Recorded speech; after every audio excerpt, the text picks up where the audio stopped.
Our information as far as your names will not be shared since we are recording this with for others to view, but please do ask the questions. At the bottom taskbar, there is a Q&A in which you can click on and ask the questions. We'll provide a couple opportunities throughout tonight's presentation to answer some of those questions about midway through the presentation, as well as any questions that you have at the end of our evening together.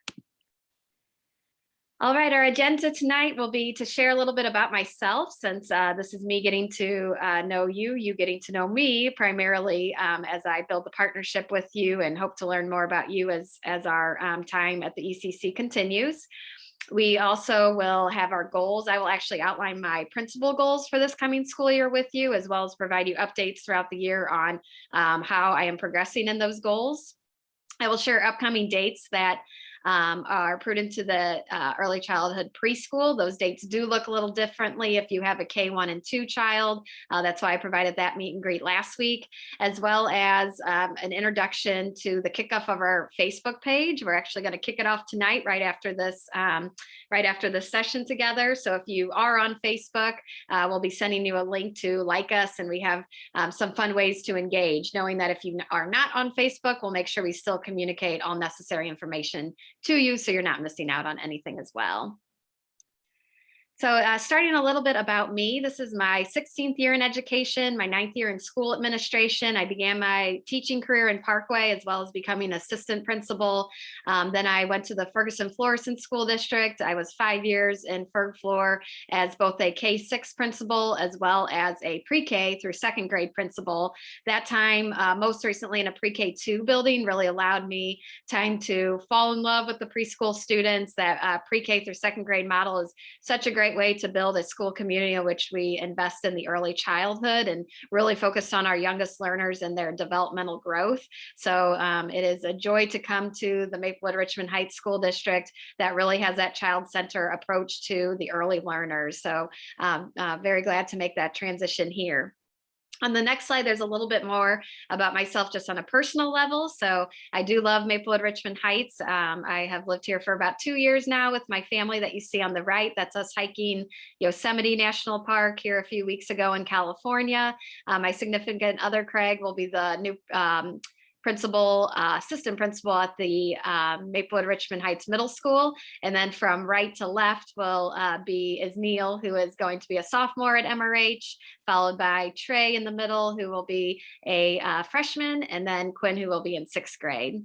On the bot, and then there's our dog Sandy. Can't forget about her. She was a COVID puppy, had some puppies of her own, and is now enjoying the last bit of her time as a puppy herself.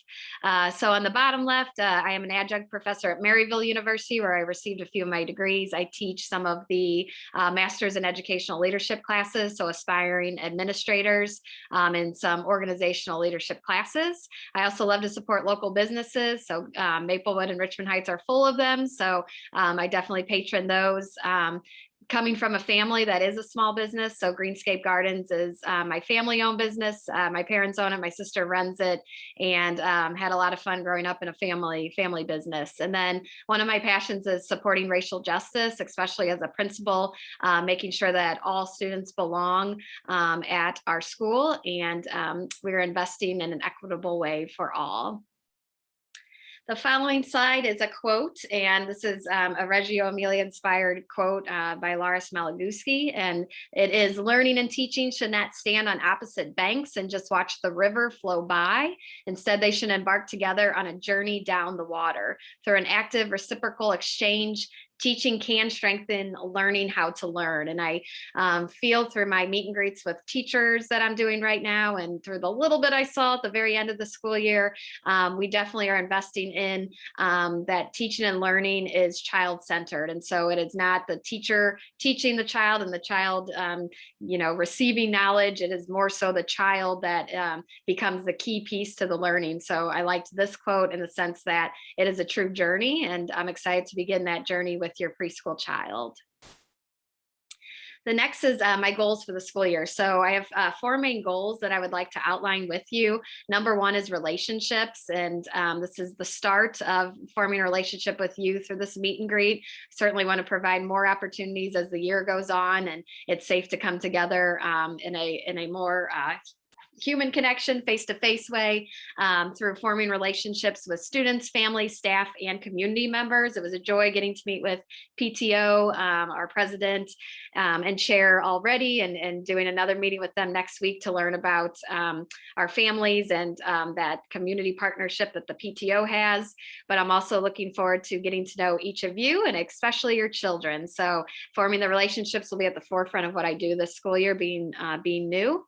Also, that culture. What I have known so far about the MRH ECC is it is a rich culture of learning, and I'm so excited to continue to support a school culture that focuses on the ongoing improvement of teaching and learning.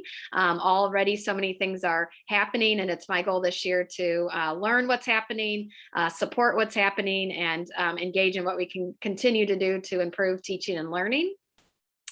Safety is paramount this year. So none of us, I think, thought we'd be going into another year of unprecedented times with COVID-19 and the Delta variant. So ensuring that safe physical and social emotional environment for all students and staff is extremely important. And so knowing that your preschool students, many, or if not most of them, are coming to school for the first time. They will experience school a little differently than all of us did in our early formative years, but we want to make sure that they feel safe at school, welcomed at school, have a sense of belonging. And we'll talk about some ways in which we'll ensure that happens, both with the opening of school and how it'll look this year, as well as ways that you can connect with the teacher in the school. And then finally, communication is very important to me, communicating regularly and engaging all families so that everyone has a voice. So I'll do many weekly memos of just updates and emails, keeping in communication with you. But I'll also be sharing my contact information with you to email me anytime, call me anytime, and I'm definitely open to texting with my families when needs arise. So those are the 4 goals that I will keep at the forefront of my work this year. The next slide is some upcoming dates for our preschool. So this is actually fresh off the press today, this first date, and it will be a district-wide date for a back-to-school parent meeting that will be much like this format via Zoom. That is for Dr. Jameson, the superintendent, to outline what school will look like going back into the this new school year. And it will also create a time, there will be an opportunity to discuss particularly for the pre-K level. So both Ms. Cobb and I will be on that to be able to answer questions as well as follow up in our future times with you before the school year gets started. So mark your calendar for those 2 options to come to a back to school parent meeting that will give you information about what the return to school will look like and some COVID protocols that will be in place. August 26th will be our virtual early ECC preschool orientation. That will be at 6 p.m. That was included in the letter that was sent home with your teacher's child in it. This will be a time for us to spend again together. I'll be outlining some more school-wide procedures that will be in place for the start of school, as well as an opportunity for you to see your teacher in a virtual setting. And then home visits will be scheduled out these next couple of weeks before school starts for you to physically meet your teacher. So either a porch visit, it will be, outside as a porch visit only, or at a park, or if necessary via Zoom. So those are some of the upcoming dates. We're getting ready for some Q&A. So if you have any questions so far, be thinking of them and please place them in the Q&A taskbar chat button there, and we'll get going on some questions that you may have. But here's the big date. August 31st is the first day for preschool. We are so excited after 1 full year of being out of session to welcome our preschoolers back to the ECC. And Cynthia and I met this past Monday with the preschool team to really think about and start planning out exactly how we want to reopen the preschool, making sure that that it is a safe and inspirational place for your child to come to school, as well as thinking through social distancing, spacing, what's developmentally appropriate for our preschoolers coming in, and also how to work the drop off in the morning with you all, because we know it's so important that you have that connection to your child and getting to see his or her classroom. So we'll be providing some opportunities in which we hope that you can see the classroom, as well as, I know there'll probably be some specific questions that I can answer here in a little bit about drop off time and what that may look like in the new school year.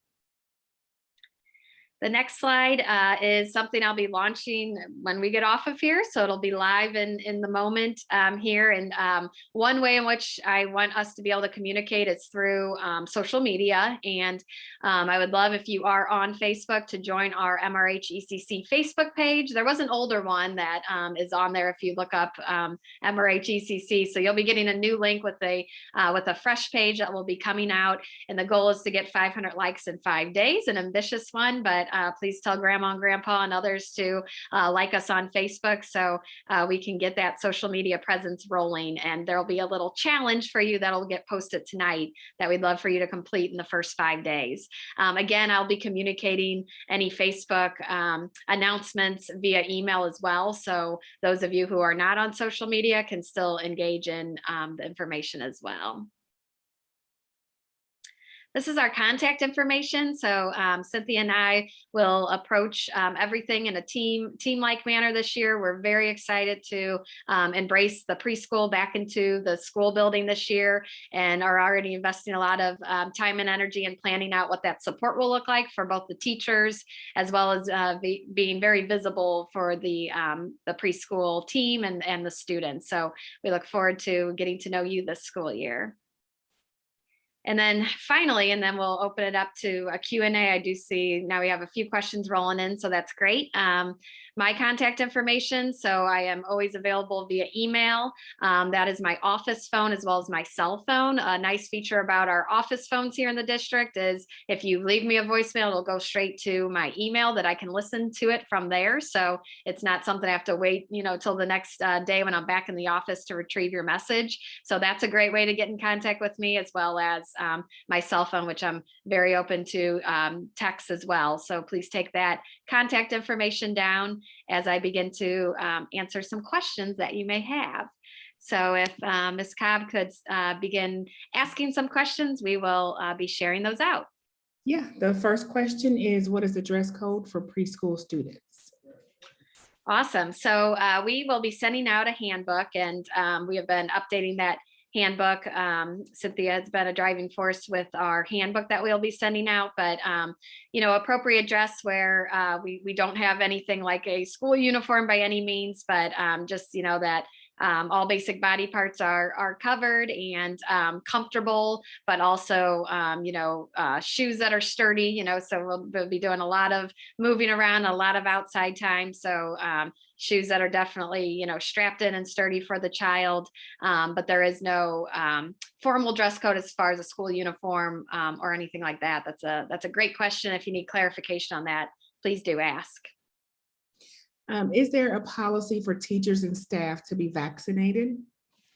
Great question. That question has arisen here in the meet and greets, and it was strongly recommended that all staff members be vaccinated this past school year. The district even provided opportunities for those vaccinations to take place, but we are not an institution in which we are mandating there to be that all teachers and staff have to be vaccinated to be in the building.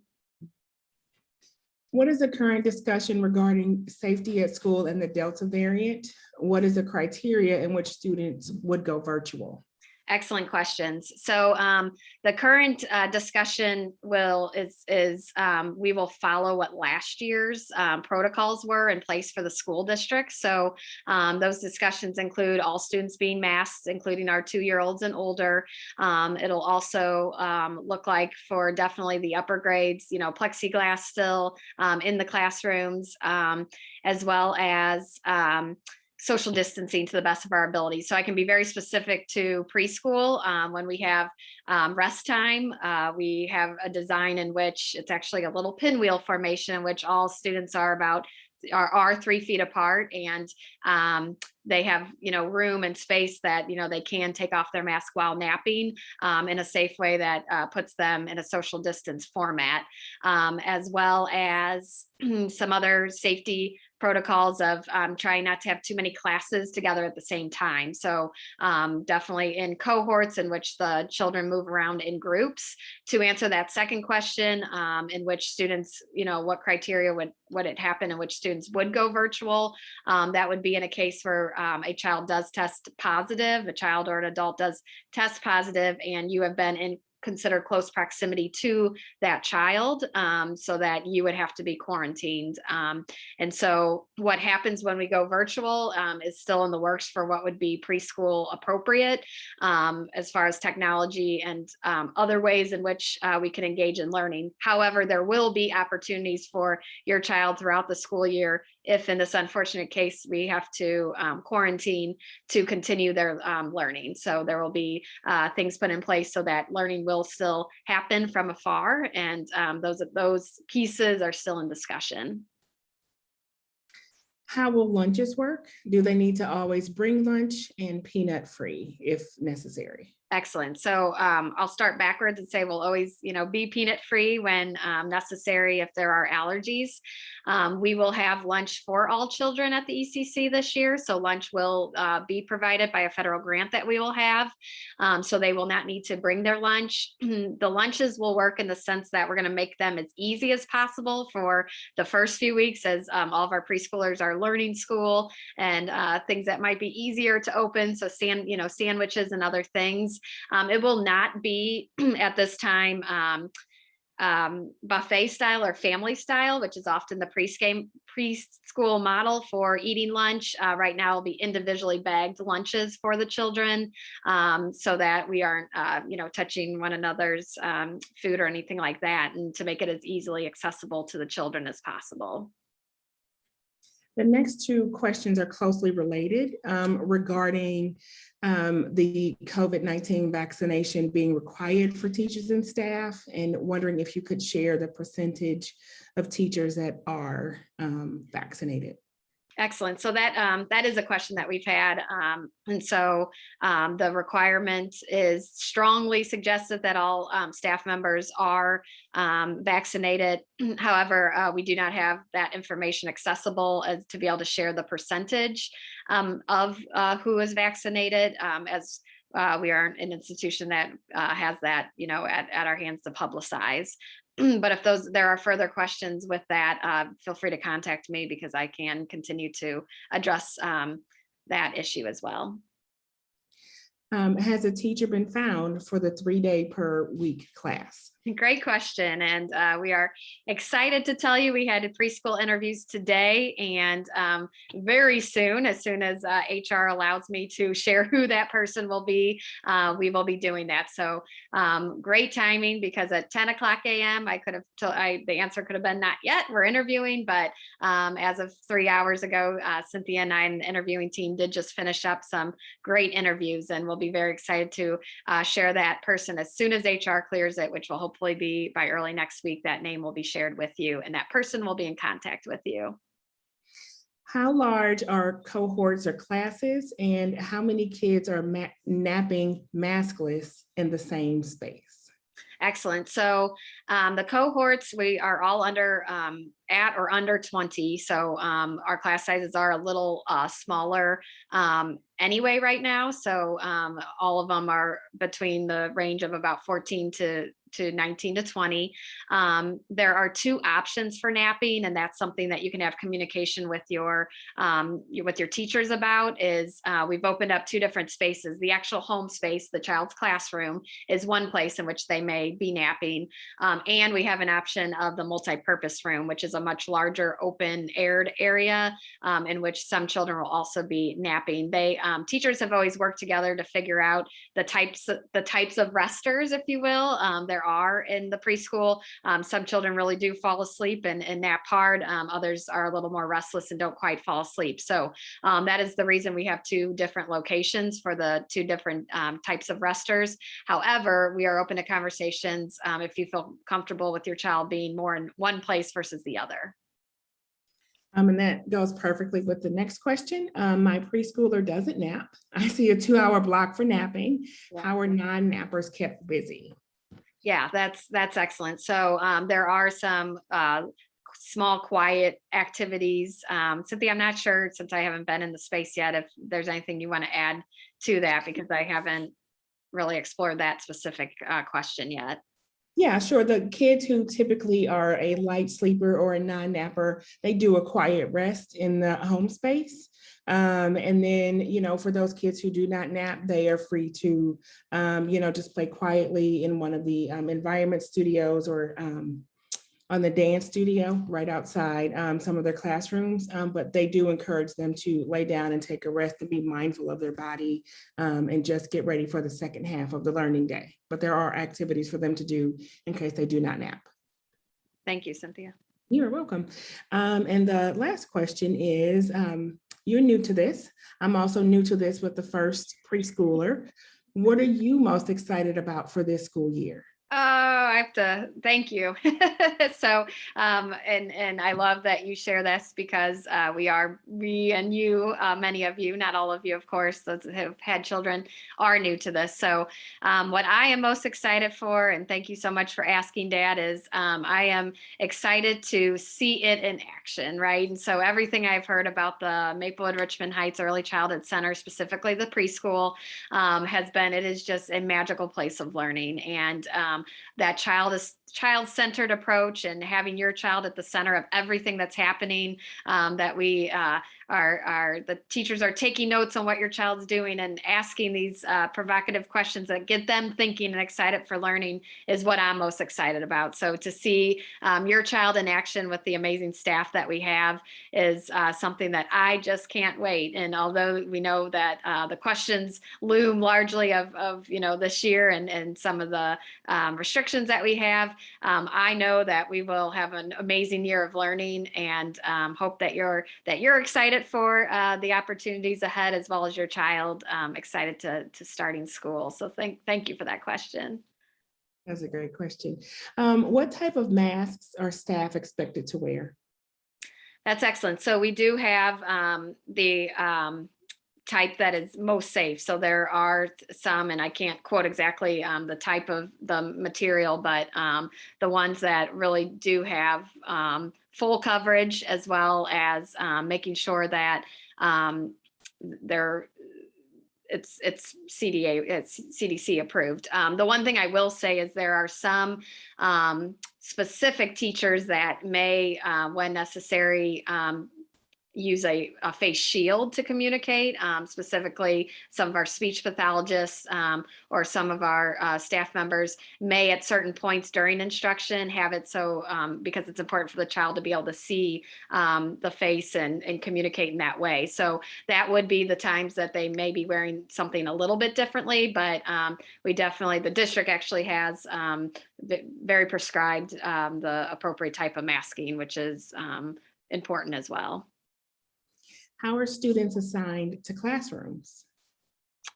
Good question. So our students are assigned by the type of programming that they sign up for. So we are mixed age group. We do have a First Friends, which is 2-year-olds only, but it's mostly by it filling up with the type of classroom. So we have full day, we have some, part days or certain days of the week. So there's, in that way it is signed up, but we don't necessarily place certain, preferential, certain kids with certain classes or anything like that. It's mostly by programming and what fills up the first. So the comment is, I think this may have already been answered. They're multitasking, as we all do, and miss some part. But if it hasn't been addressed, what time is dismissal for the full day kids? Excellent question. So dismissal for our full-time students will be at 2:50, and that will be before K1 and 2. So if you do have a K1 and 2 child, we can talk about arrival and dismissal on another discussion. But arrival for full day students will begin at 8 a.m. and dismissal for our full day students will begin at 2:50. That leads perfectly into the next question. What is the drop-off pickup process like, especially if you have a K2 student as well? Excellent. So we are going to provide, and this is different if you've been with us at the ECC in previous years, we will provide 2 ways in which you can drop off as well as pick up. And so you'll need to kind of declare what that's going to be at the start of the year. And it will be either by car with the adult coming to pick up your child from the car in the car pick drop off line, or it'll be coming to the exterior door closest to your child's classroom. So we will be sending out and sharing with you for sure by our August 26th date, the exact times that we will do both of those. They'll have to vary just a little bit so that we can make sure we have the flow of traffic. So if you are somebody that would prefer to drop off your child in a car, for example, you have a K1 and 2 child that you want to drop off by the time they need to get to school, which is between 7:45 and 8. We will have car riders drop off at as close to 8 o'clock as possible, or at 8 o'clock if you only have your preschool child with you. So from 8 to 8:10, and then from 8:10 to 8:20, we will have anyone wanting to come to the physical classroom or outside the physical classroom for a face-to-face drop-off. How often do pre-K classes have music and art sessions, and does a music teacher come to class? Excellent. So the amazing thing about our preschool is a lot of the arts are already integrated into the atelier and the 100 languages experience. So for example, we have a clay studio, we have the music side of things. There's an art studio with 100 languages. So there are already integrated aspects of the arts in the actual preschool model itself. And then additionally, we do have our music and art and librarian, our PE that will come and do some work with our students. They will integrate and give some enrichment type activities. So your child will not physically go to a specialist class with K1 and 2, but there are opportunities for the teachers to come down and engage with the students throughout their schedule throughout the week. If I decide I'm not comfortable sending my preschooler at the start of the first semester, are there options for returning mid-year when community spread of COVID is lower? That's an excellent question. And so that's an individual conversation that I would love to have with and I already see Cynthia writing the name down so I can get in contact with that parent. And we do know that there's still a lot of unknowns. So it is important that we honor what you feel most comfortable with and work with you so that your child does have, a space at the ECC. So those are some individual conversations that we can definitely engage in, and feel free to reach out to me too, because it is important that we have a safe learning environment for your child. If you do not feel like it's a time and place that you would like your child at the school in the physical setting, we can definitely have conversations about what that can look like for you. Thank you for asking. Do they have any foreign language exposure? That is a great question. And so currently we do not, but that is something that I'd love to explore with our parent community in the future. And the last is a comment. Thank you both for your time. Your insights are appreciated and helpful. Well, thank you so much. This was a great round of questioning, wasn't it, Ms. Cobb? Yeah, it looks like one more just popped up.